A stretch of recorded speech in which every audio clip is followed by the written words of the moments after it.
mamimili na tayo ngayon kung anong ipapakain natin sa may familial this niya, right? Okay, so, kaya siya magkadugtong dun sa last na topic natin. Why? Malnutrition on chronic diseases tayo last time.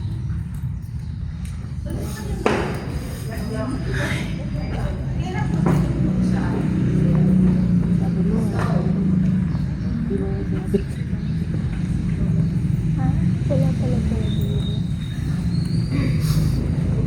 Oh, it's so cute here. hindi nyo makikita, pero isa-send ko na lang sa inyo, ha? Okay.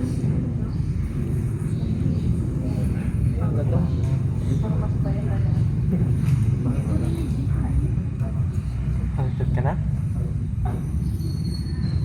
Kita nyo ba? Kita nyo? Okay, so to start with, I just want to remind you of this wonderful phrase. Okay, the moon taught me it's okay to go through phases in life. Minsan, you're so driven. Maaaral mo yung isang buong chapter within 5 minutes. Bukas, 5 oras ka na sa isang paragraph, hindi mo ma-absorb. Right? Diba? Ganun tayo eh. Ako ngayon, kaya hindi nyo ako nakikita. Nag-aaral na ako. Kaya rin tayo maaga ngayon kasi may klase pa. So, meron mga times na pag-upo pa na, na-absorb mo na yung buong biotech. Meron namang minsan, isang buong araw mo nang binabasa yung isang chapter. Hindi mo talaga siya ma-absorb. It's okay. But, the sun taught me, no matter how many times you go down, keep rising. Bukas is another day. Okay? And today is another day. Right? So, araw-araw yan sa Pilipinas. Always remind yourself that your struggles yesterday should not, okay, affect your new struggles today. Okay? Yung kasi, kung nga yung talaga yung every morning yung struggle na.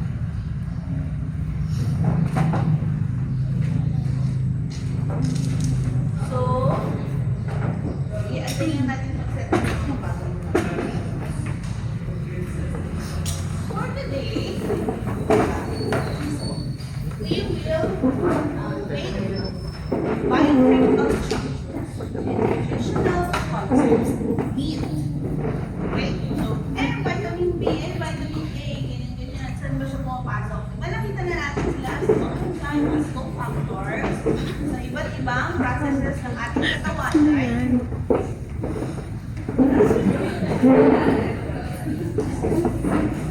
Okay.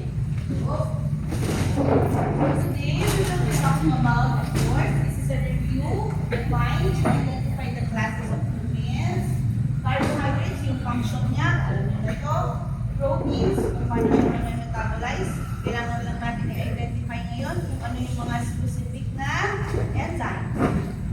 Fats and its classification. Ano ang trans fat? Bakit ayaw natin ng trans fat? Bakit maganda ang polyunsaturated fatty acids? Bakit maganda ang MUFA? Bakit ang mga mayayaman olive oil lang yung ginagamit? Bakit tayo? Ay, ako ba na? Coconut oil. Vitamins and minerals and its biological value. Bakit sabi ni nanay, kailangan kumain ng prutas araw-araw? Bakit? Ano to? An apple a day keeps the doctors away. So you're the doctor. Okay? Kuha pa ng upuan dito, anak. Okay na? Settled na kayo? Hindi nyo kailangan makita yung face ko. Makarinig nyo lang yung boses ko. Mabubuhay kayo sa lecture. Okay?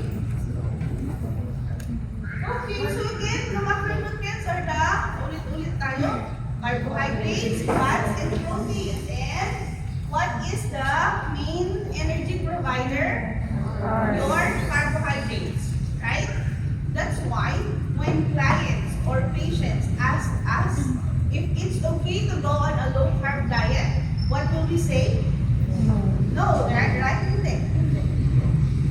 Okay? Kasi physiologically, in the long term, you will use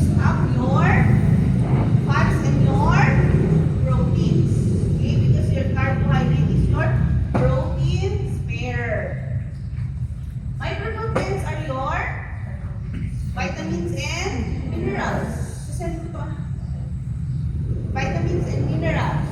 Dito na kami. Sayang yung oras. Okay? So, carbohydrate. So, tapos already. And of course, your water. Okay, yung water. Akin natin.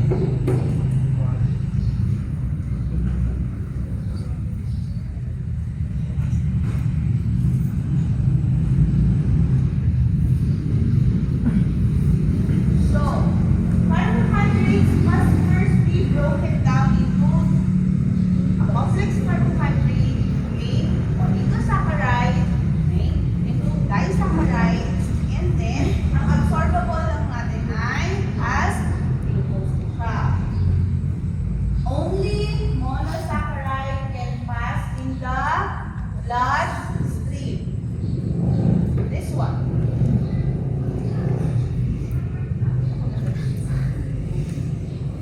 So, our polysaccharides, our complex carbohydrates, has high molecular weight, of course.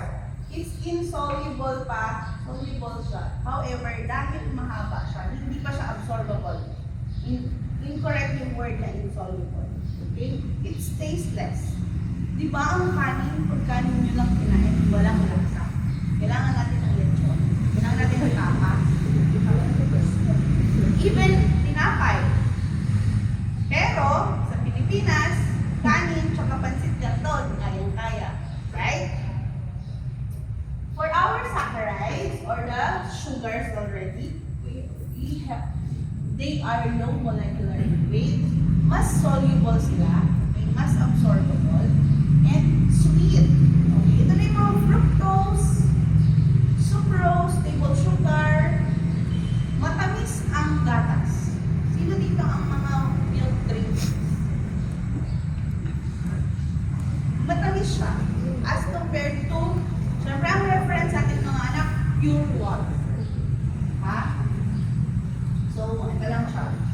General formula, pare-pareho sila. C6H12.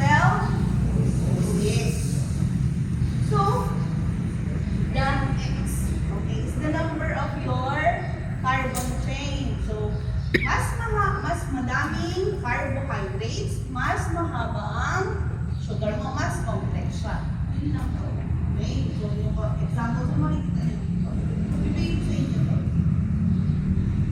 Hydrolysis is aided by number of enzymes. So, pag pinag-uusapan natin, review lang to. Napag-usapan nyo. Sa GI na ba kayo sa pisyo? Ito rin yung usapan sa pisyo. We have your alpha amylase and your beta amylase.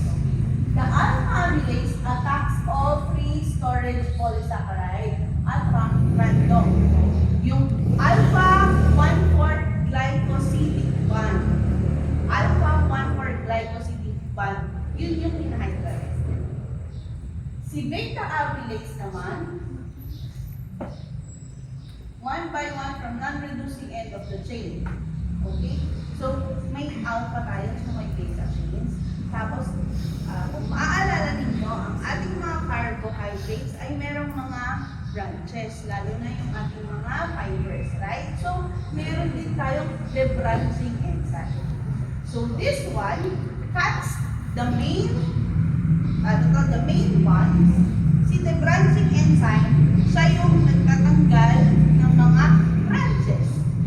Okay? So, don't forget si alpha amylase. Saan nag-start ang carbohydrate digestion again? Wow, good.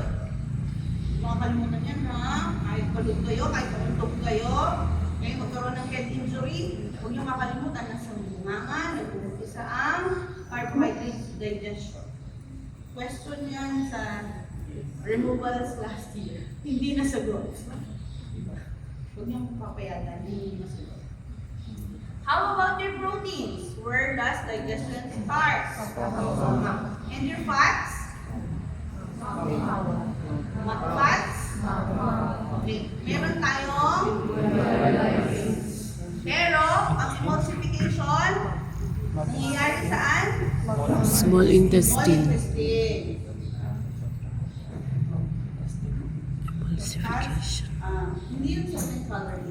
7 to 9 na yan. Okay. May mga 7 calories kasi merong mga monounsaturated pa yan. Baka maguluhan kayo. Pero for exam and for exam purposes, 9 ang gamit natin sa fat. Okay? Kasi kinuha na nila yung average. Meron lang gusto ipakita sa inyo. How does the body diabetes?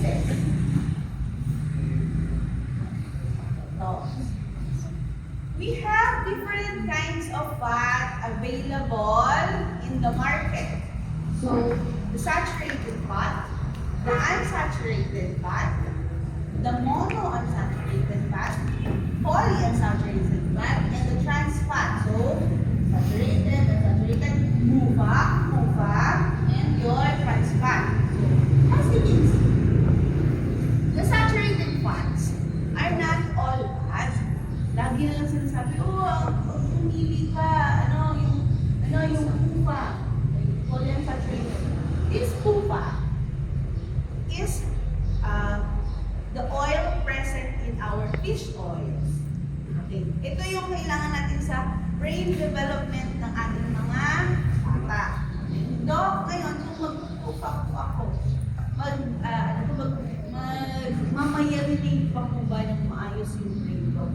Hindi na siya, diba, sabi nila, hindi na tayo gumagawa ng brain ng nerve cells. However, it will preserve. Kasi nawawalan tayo ng 13 million nerve cells per day kung hindi natin ginagamit yung brain natin.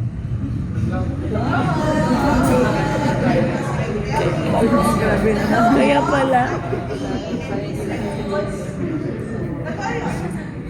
That's why, gamitin natin siya while nasa klase. Gamitin din natin siya after mag-work. Okay? So, as we can see, sa structures, okay? Sa saturated fat, na ibig lang sabihin, lahat ng sides ng carbon mo na saturate, meron siyang naka-attach. Para sa mga katulad ko na hindi naman nag-specialize sa organic biochemistry. Okay? Ang saturated fats, saturated. Nagigets niyo ba? May dala akong mga bola. Okay. Okay, so isang carbon, saturated na. May dikit, nakadikit lahat yung sides niya. Okay? Fat, trans fat. Ito na yung cis tsaka yung trans natin. Right? Okay. At some point, there are alpha and there are beta configurations. Kailan nagiging trans fat? Kapag your saturated fats are subjected to high heat. Kaya pag paulit-ulit na pinagpiprituhan ni Jollibee yung oil nila, okay, nagiging prone tayo sa exposure ng trans fat. Okay lang kung sigurado ka na yung pinain mong chicken ngayon ay yung unang luto. Kaya hindi natin i-recommend ang mga food na na-process sa high heat. Si ate yung nag-kwek-kwek. Hindi natin alam kung 6 months na yung oil niya. Tama? And even yung mga nagtitinda ng mga street foods, they buy the whole used oils of the ng mga establishment. Tapos, sagsagatin ka lang. Trans fat siya kapag Re-spray lang nila. Tinatanggal yung mga particles. Okay. For your monounsaturated fatty acids, they have carbons without attachment. This is good. However, if it is subjected also to high heat, okay, mas madali siyang maging trans fat. Okay, kaya sabi nila, magandang olive oil, magandang canola oil, kung hindi natin siya lulutuin. Kaya, huwag kayong masyadong naniniwala sa mga vlogger na luto ng luto sa Facebook. Kasi, even cooking, okay, has an art. Pangalawa, the use of your ingredients, may mga nagiging rancid. Nagiging rancid yung mga oil natin kapag na-expose sila sa air, yung mga ganon. Okay? So, these monounsaturated fatty acids are good when you use it in salads. Kung mamimili kayo ng ilalagay na fresh na oil, you use your monounsaturated fatty acids. Okay? And your polyunsaturated fatty acids just means that more than more than 2. Okay. Multiple double bonds in cis configuration. Tsaka. Now, these are your examples of sources.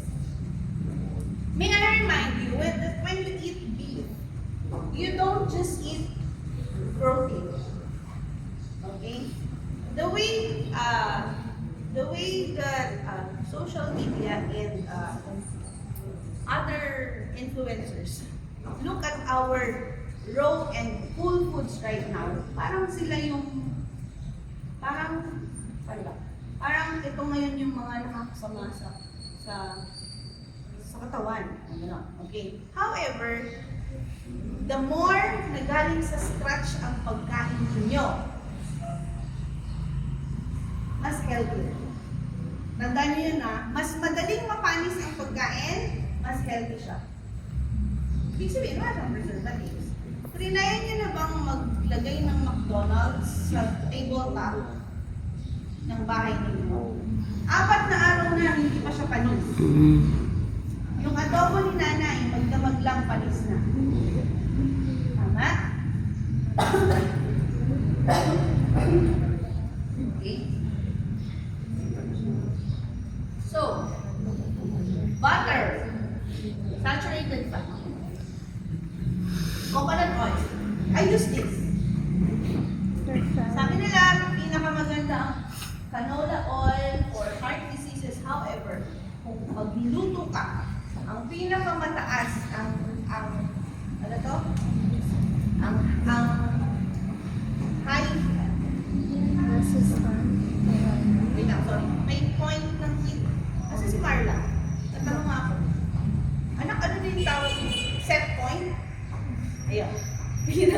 Mataas ang set point ng na coconut oil. Kahit high heat, stable siya. Hindi nasisira yung panis niya. Nasa 250 degrees Celsius na. Hindi nasisira yung panis. Okay. So, for your monounsaturated fatty acids, ayan, na-emphasize ko kanina, you use it raw. Okay? So, yung mga nagluluto ng olive oil, piniprito nila, so yun. They don't know the chemistry behind it.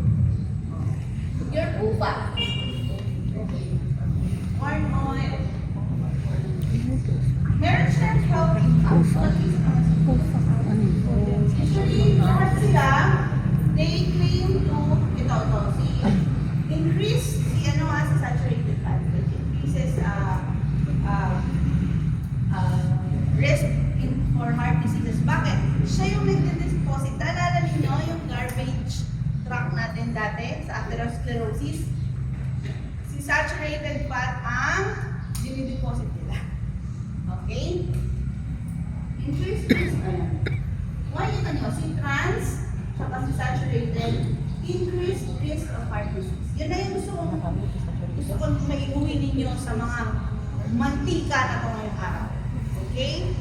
Si monounsaturated, saka si polyunsaturated, yung mga unsaturated fats natin, they reduce the risk of heart diseases. However, if you take it beyond your recommended dietary allowance, syempre, fat pa din yan.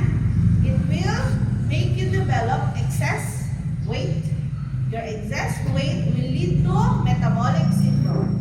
Okay, anong nangyayari sa metabolic syndrome natin? Nagiging insulin resistant ang katawan. Okay? Ang lipids mo, okay, elevated, right? There is deposition of fat in your liver. Okay? There is, ano ba? Two more. Increase in blood pressure, right? And of course, ang lahat ng yan ay na-explain dahil sa central obesity. Kaya, sabi ni Doc, polyunsaturated fatty acids. Ito rin ang nilalagay nila sa vlog talaga. Okay. Ito yung mga nilalagay nila sa mga nung bata kami, mayroong mga memory aid na tablets. Kung patalino. Ito yung mga nilalagay nila. Kumain na lang kayo ng salmon. Pareho lang din yun. Protein. Dito sa protein. Hindi na kailangan din. Okay. Your essential, non-essential amino acids have na-tackle nyo na with Dr. J. Metabolism, hindi pa. Overview pa lang. Ayun, yung overview niya kompleto. So, again, okay, these proteins are important for as building blocks of your tissues and cells, right? Your bones, your skeletal muscles, repair organ, ang mga damages mo, and of course, regulating metabolism.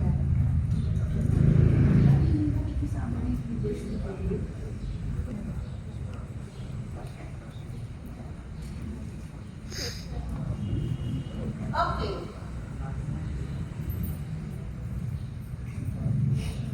Your hydrochloric acid denatures your protein and hydrolyzes the peptide bonds. And this specific enzymes cuts your protein at specific linkages. Okay, ito yung mga yan. Si trypsin, si chymotrypsin, si trypsin, si carboxypeptidase. Kailangan lang ninyong tandaan na si pepsin, hydrolyze nga ang peptide bond sa amino side ng mga aromatic na amino acids. Ano yung mga yon? Si tryptophan, si phenylalanine, saka si tyrosine. Ayan. Okay, si chymotrypsin naman, internal peptide bonds. Okay, hindi yung mga terminal. Okay, si chymotrypsin, internal linkages.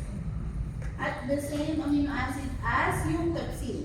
Pareho, pero kanina si terminal bonds. Ngayon si chymotrypsin doon sa internal linkages. Mamaya papakita ko sa inyo yung structure mo. Dahil sa mga ba? Anak? Narinig ko. Okay, trypsin hydrolyzes the carboxyl side of arginine and lysine. Okay, carboxyl side.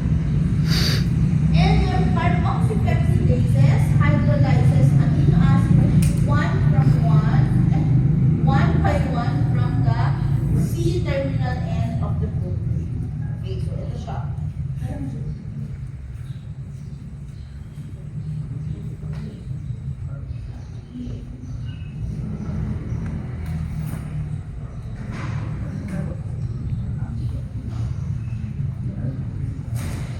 This is your N-terminal end, and this is your C-terminal end. Your trypsin, nakikita ninyo, kanya-kanya sila ng makeup.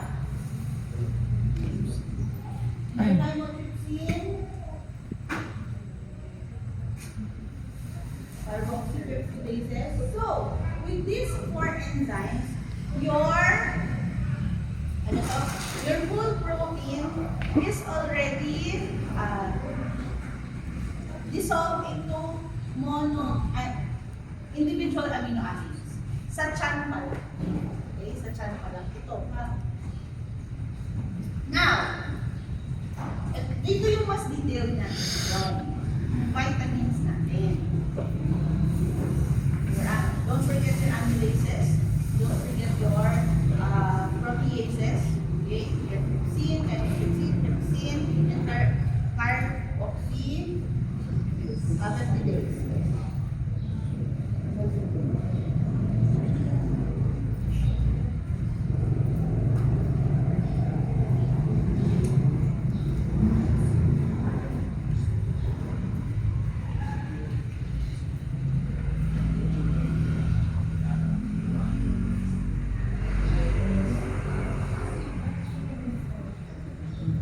Okay. So again, review. Nakita na itong ano na to. Itong algorithm na to last time. Your vitamins are classified into water-soluble and fat-soluble vitamins, right? So, for the water-soluble, ito yung mga B complexes and non-B. So, yung non-B vitamins,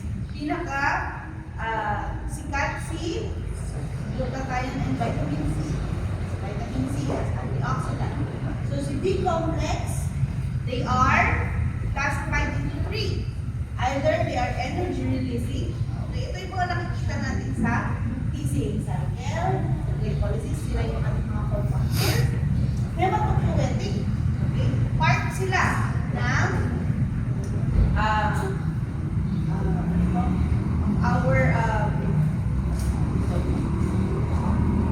our hematopoietic o kaya yung mga red blood cells or our circulatory cells. Okay? So, ito natin makikita if we're lacking on folic acid, we have our megaloblastic anemias, right? And then, others. Our B6. Okay. Main difference. Nakikita nyo? Okay.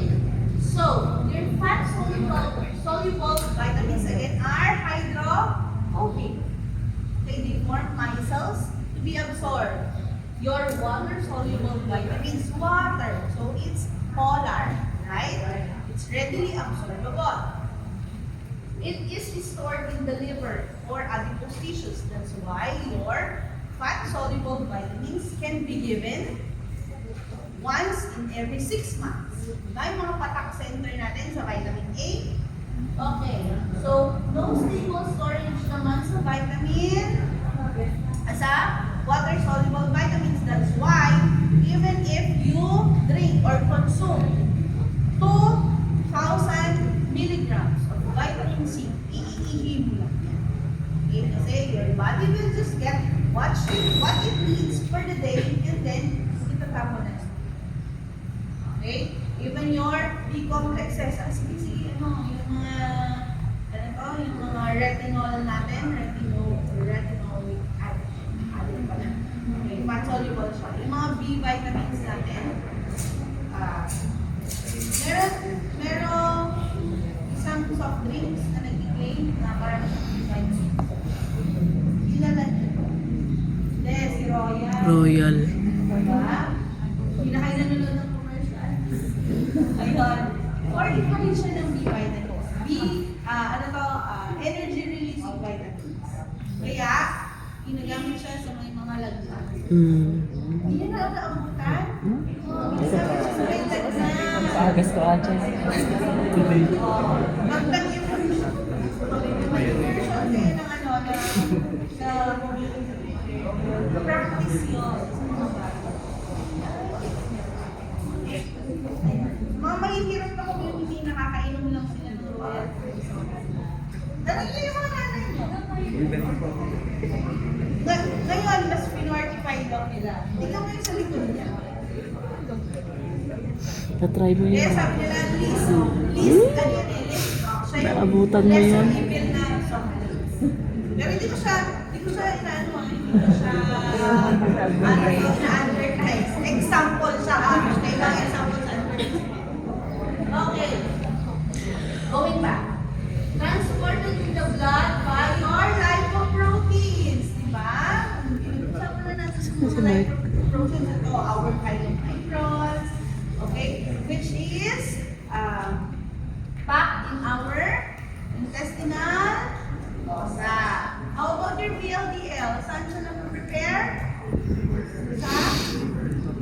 burn. So does not mean protein transporters because they are readily transported. Okay? Freely nakasubmerge sila sa mga sea.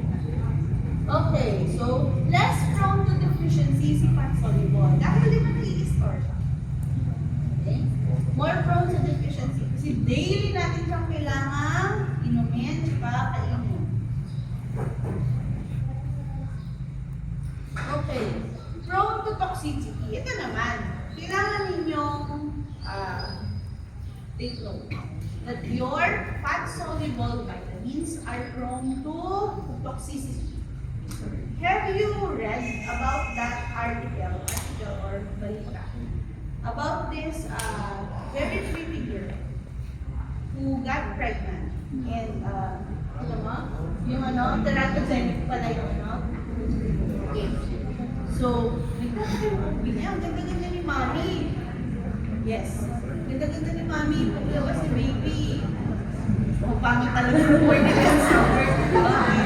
So, tinanong nila, ay na-exposure sa x-ray. Huwag mo naman po. Nag-rubella ka ba? O kaya nagkasakit ka ba nung nag-buntis ka? Wala din. Only to find out that she uses retinol. Oh. Daily. Diba? Na-absorb siya sa skin. Daily? And it is being stored. And this retinol, okay, disrupts cellular differentiation. Okay? So, it promotes, yes, in physiologic levels. However, if it exceeds your physiologic levels, it already disrupts yung kumare. Dapat magiging liver cell siya. Eh, nag-retinol ka na nag-retinol. Hindi na niya alam kung magiging liver cell siya o magiging gallbladder cell siya. Okay? Nagugulungan din yung mga cells natin. Kaya dapat in moderation. Okay. Tinitake yun? Already mo? O ina-apply lang? Okay, sabog, lumalabas kapag ka fat soluble. Diba? Kaya tayo may mga Kahit yung ina-apply lang sa skin? Tama? Kasi yun daw mga naka-oily stuff. Okay? Diba? Hindi na nanonood ng mga mata. Pero diba si Orlistat, si Lesofat, Lesofat.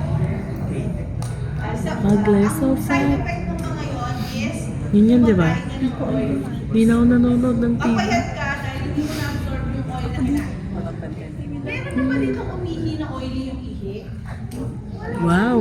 Olive oil. Okay, so always remember, nakalimutan ninyo. Social. Okay? Ako man at nalagay ng Water-soluble vitamins are really Dugyot ka. kaya makulay. Tapos ipritong na. Biochemistry. Wow. Yes, anak.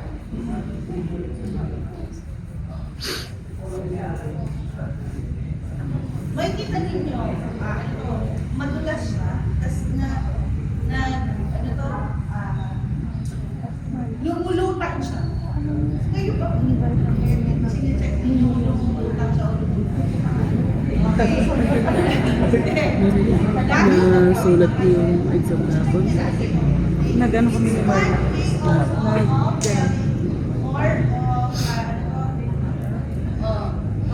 Doon sa mga sinag niya na flashcard, yung iba nandun. Nandun.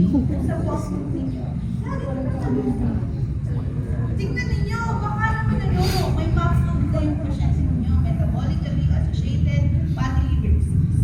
Mga ganun na. Okay? So, digesting and absorbing vitamins. Okay, let's review. This is just a review again. Okay, your vitamins are found in proteins and are released in the stomach.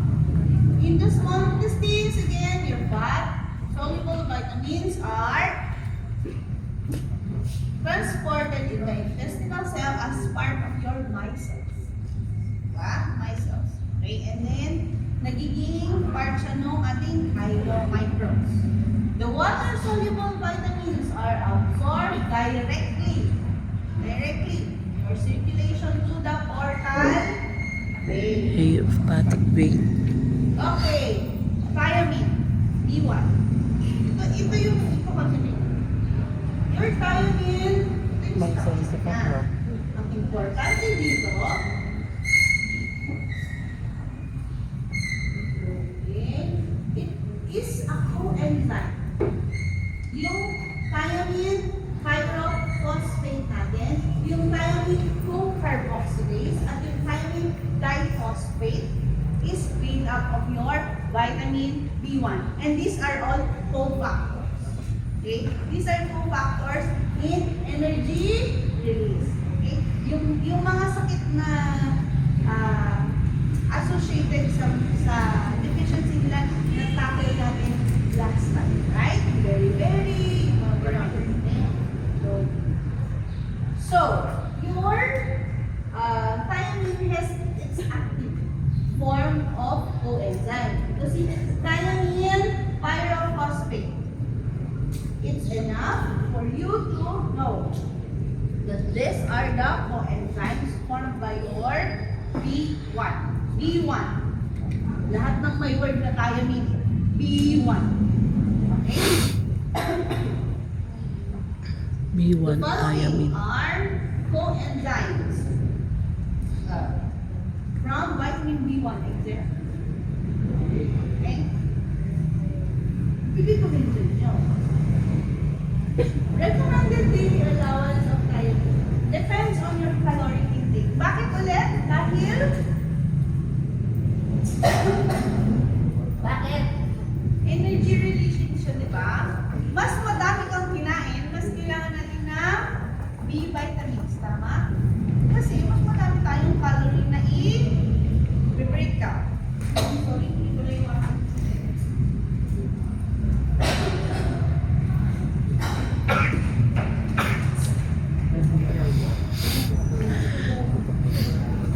Paano to? Ang likot-likot. Mukha mo na lahat na video ko. Ganon siya ng ganon. Wala na. Oh, kitang-kita ko yung ilong niya ko. Sorry, post ko to sa YouTube. Totoo nga.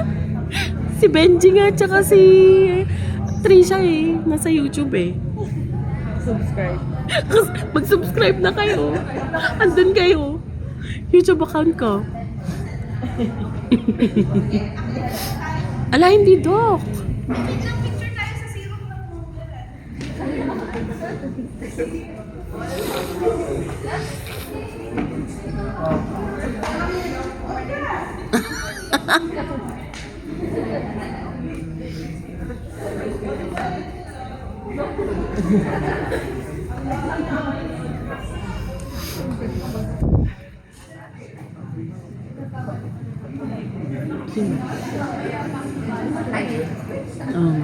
Oo. Mukhang ito, oo.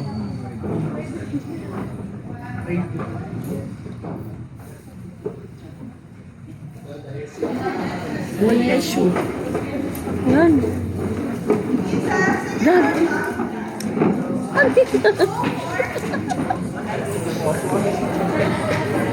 Baka si Marla ang may kailangan. Saan galing? Offer na. Saan galing? Mamaya mo na yung please ninyo overlay. Kasi ganyan naman tapos kung i-please nyo ito, tiyaakalin ko lang habang iba yung kasi. Like, inilakay. Ayan. So, your thiamine, your B1, recommended allowance for the day is based or depends on your caloric intake, right? Sabi, 0.5 milligram. Kailangan mo per 1,000 calories. And then it is a energy release. Ito yung metabolic rate. Ito, ang kailangan natin, malaman dito sa slide na ito. Half-life is 9 to 18 days. Half-life means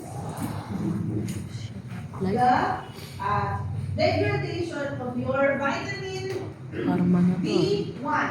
Kunwari kumain din ngayon ng 500 milligrams. After 9 days, na-absorb na siya ha, tinapon nyo na yung, kailangan nyo lang 250 milligrams. Naitapon na yung 250 milligrams sa ige. So, merong 250 milligrams na na-absorb yung katawan ninyo. Yung absorb na 250 milligrams na yun, half-life niya is 9 days. After 9 days, doon pa lang mawawala yung 50%.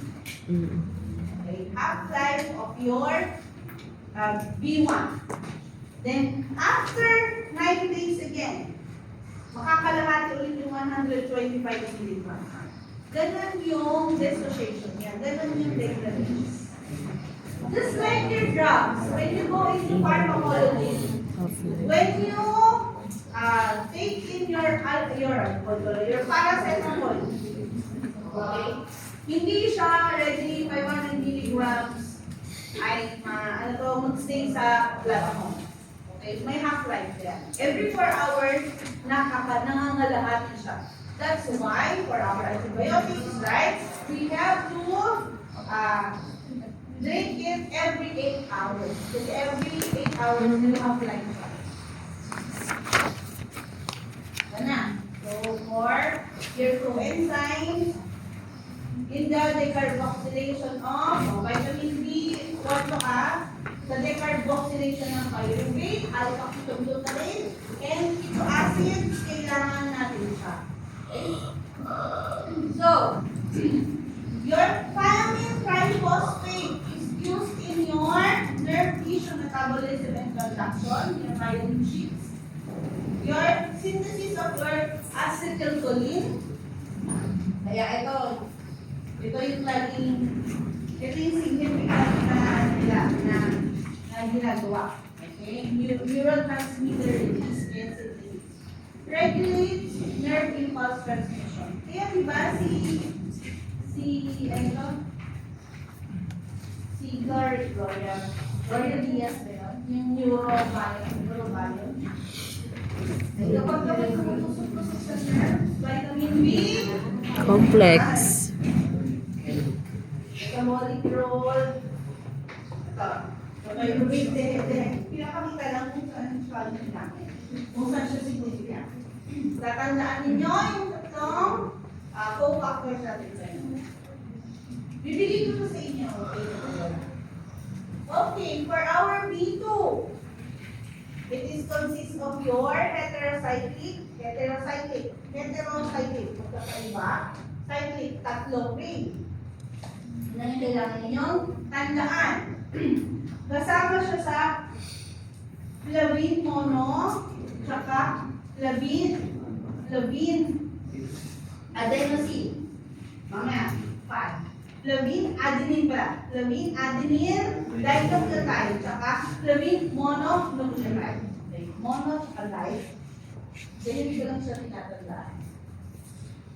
Okay, so these are your coenzymes derived from your B2. Your flavin mononucleotide and your flavin adenine dinucleotide. This is your flavin group. Heterocyclic.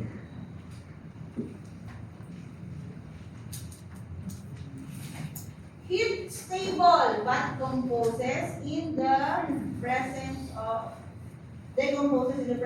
visible light. Kaya kung mapapansin nyo, yung mga vitamin B na ampules nasa brown na bote, yung mga vitamins sa mga pamangkin nyo, diba? Hindi siya nakikita.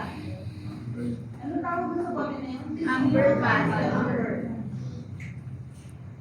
Paano si Netflix people? So, for our RDA, 2 milligrams per day sa adults. Children is 1.2 milligrams, and for pregnant and lactating, it's just 50. Okay? Sources, vitamin B2, usually dairy products. Cheese, milk, yogurt. Okay. It is physiologic roles niya as ayun, proteins and yung coenzyme mo for hydrogen transfer. So this one. So memorization kayo siya. Ha?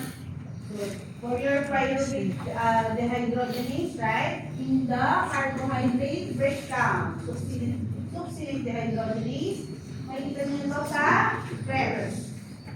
Diba? So yung yung acceptor natin.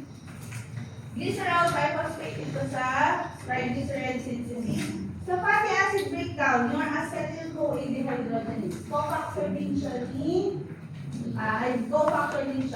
in riboflavin. And yung glutathione reductase. Okay? Ito yung mga function niya. Biochemical.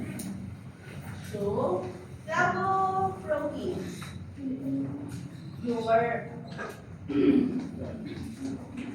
This one is in your electron transport chain, as you can see. So, your flavin here is your electron donor.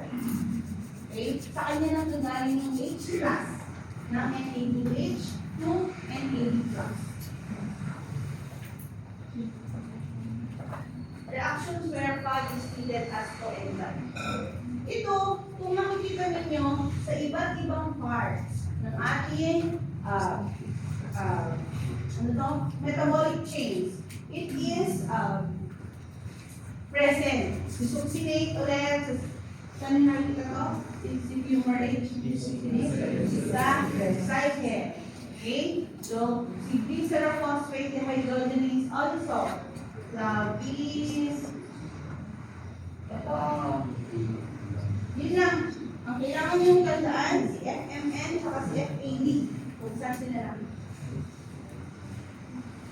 B3, your niacin. Ito yung may tatlo. Pellagra. So your B3 or nicotinic acid yan, pellagra, preventive factor.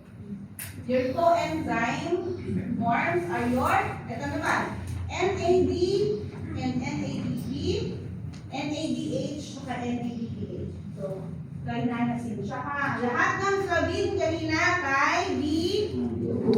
Lahat ng may thiamine kay B1. Tapos, ang niacin, ito yung nicotinamide.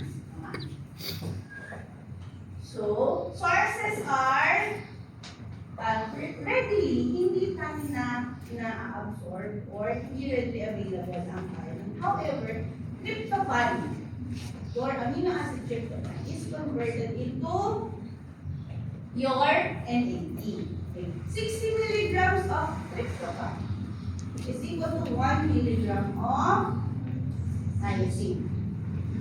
Saan ulit siya? Dairy products. Okay, for our RDA, nakikita ninyo, kay thiamine kanina, 0.5 lang yung kailangan natin. Pagdating kay riboflavin, ano na siya? 2. Pagdating kay niacin, ano na siya? 16 to 20 milligrams. Kasi, si niacin at si riboflavin, they are not caloric rich. Hindi na sila nakadepend sa dami ng kinain mo. Okay? Yung RBAs mo, mamaya i-discuss natin, saan galing yung recommended dietary allowance na yun. Kaya natin pinag-uusapan ito kung saan siya gagamitin. Kasi doon ang basis kung bakit natin siya ipoconsume. So, this one, your niacin. Okay? So, papasok siya as tryptophan to produce your NAD and NADPH. Next.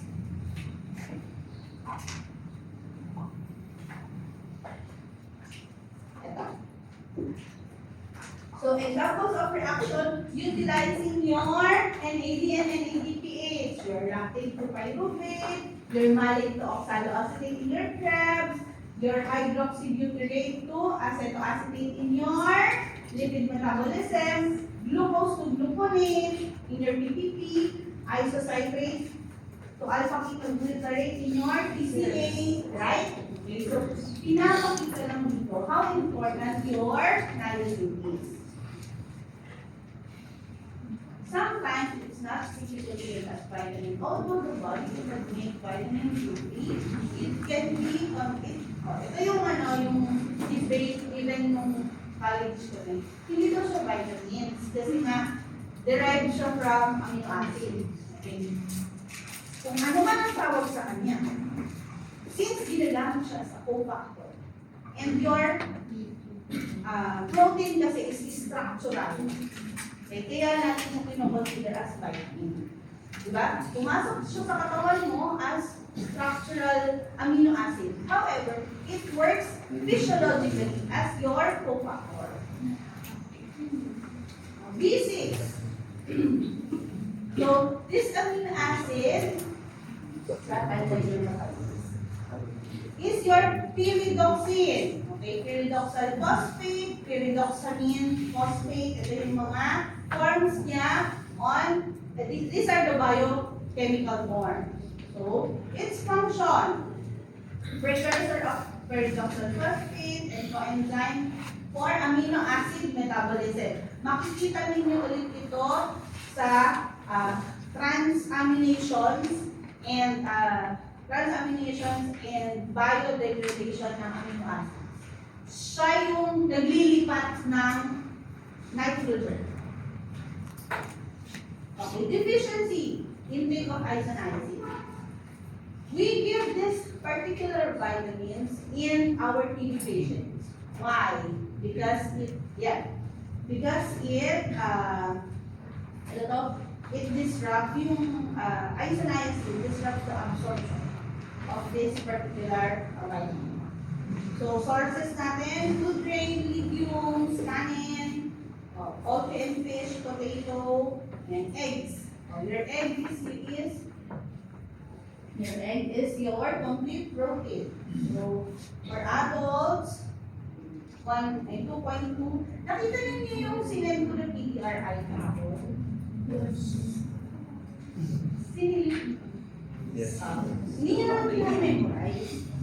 Kaya nga ginagamit natin siya as table, as reference lang. Pero kung makikita nyo, lahat ng vitamins natin, merong particular range and particular value na daily, ito yung kailangan natin. Basically, 2,500 calorie diet. Lagi ganon. So, naka-base siya sa usual diet. Kung kailangan natin ng individualized na diet, so that's when we compute for your DER or your daily allowance, right? And you know that already, no? And you know how to do it already. Next week, Tuesday. So we will do our culinary medicine again. Ang ipa-prepare natin is the one that we have discussed last time. Okay, yung meron na silang sakit. Ganun muna physiologic functions lang yung support natin. Ngayon, ilang groups ulit kayo? Sorry, 6.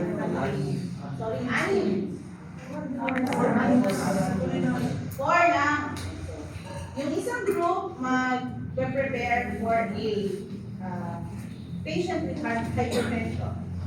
So, the other group will prepare for patient with atherosclerosis and dyslipidemia. The third one will prepare for diabetes. And the fourth group, Fourth ba tayo? kaya ko sa sinasabi, dahil ito yung mga consideration natin. Pag namili kayo ng oil, na pagpipito ng tilapia na pipiliin nyo, ito yung consideration. Okay, kapag mamimili kayo ng ipapakain ng protina, ay ito mataas siya sa B vitamins. So, kaya natin siya dinidiscuss as. Okay? So, physiological importance. The RDA, roughly be proportional to the protein content of the diet.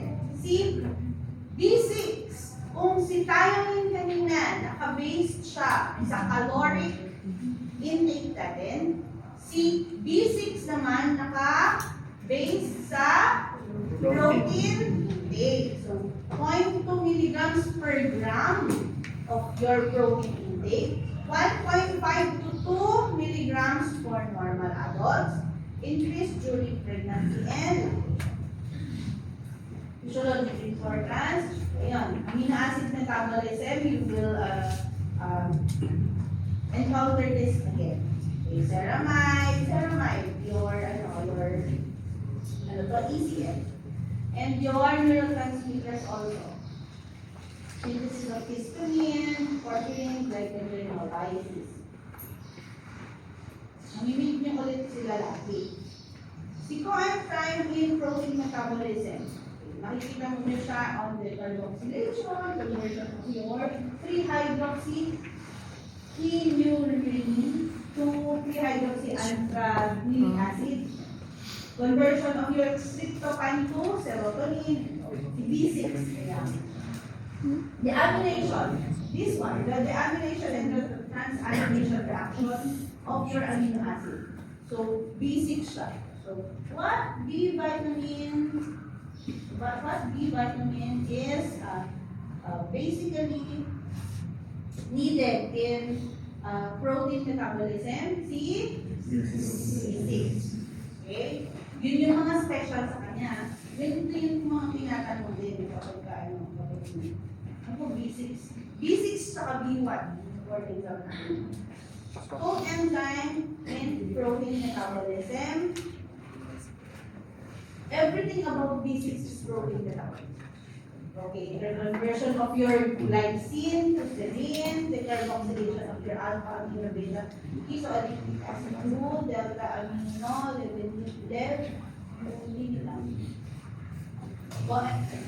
coenzyme in carbohydrate and fat metabolism. So, this one, your label A2, arachidonic acid, happens in your brain tissue. Ito yung mga dinideposit for brain development. Kaya, even sa mga pediatric patients natin, mahalaga na quality of food and your quality of vitamins. Right? Titignan nila, hindi lahat ng bata binibigyan ng vitamins, ha? Okay, meron lang tayong 3 indication. The diet is not enough, there is losses, and there is malabsorption. Tatlo lang. Okay, hindi lahat ng makikita ninyong pasyente bibigyan nyo ng vitamin. Co-factor in metabolism of your unsaturated fatty acid and cholesterol, and synthesis of lipids necessary for myelin formation. Enzymes, again. Okay, so your aminotransferases, then phosphorylase, serine dehydratase, so yun. Dito sa makikita.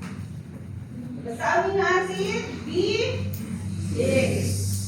Essential for maintenance of integrity of. Why? Of course, transamination din yung trabaho niya. Okay naman ko ng phenylalanine. What are your essential amino acids again? Ano yung limonic?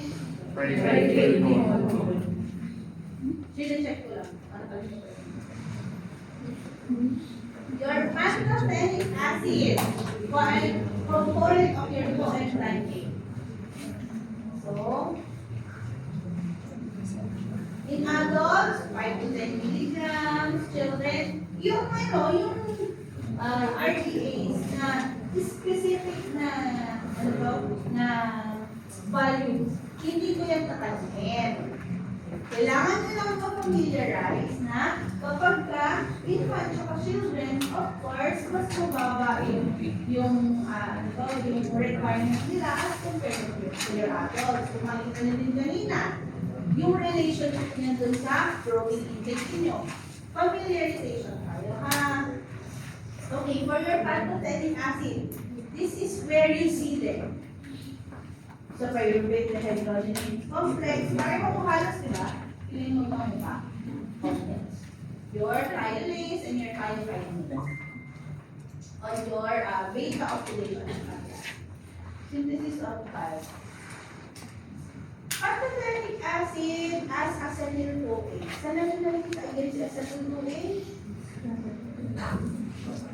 Substrate 4, recycle N, galing siya sa glycolysis.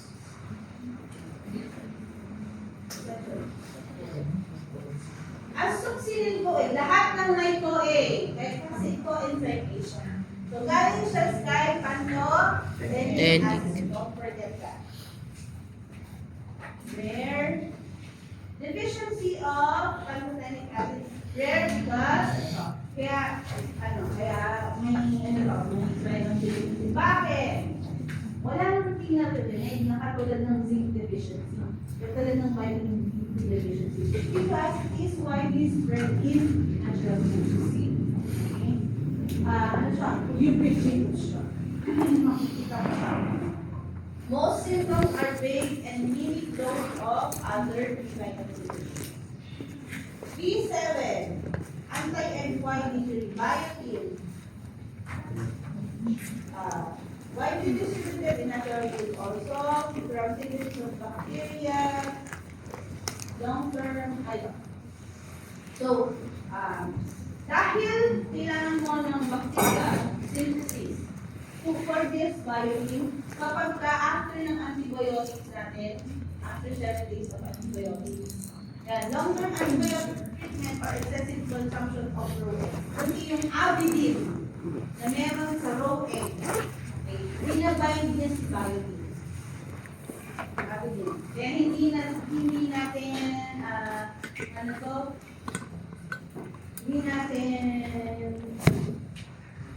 nire-recommend yung pag-inom ng raw na egg. Kasi yung ginagawa nila yung mga bodybuilders ay na raw egg. Para daw pero pareho lang ang protein ng raw egg sa parang cook. Mas kadiri pa. Sorry, any word? Denature mo lang. Denature. Yan, avidin. Protein with raw egg, white, which combines very tightly with Bible? prevents its absorption. Function, so enzymes for carboxylation, and function for food sources. Laging, makikita ninyo, di ba? Si milk, kung ba namin yung binibigay? Si eggs. Si liver. Deficiency is uncommon. These are your carboxylation reactions wherein your biotin is present.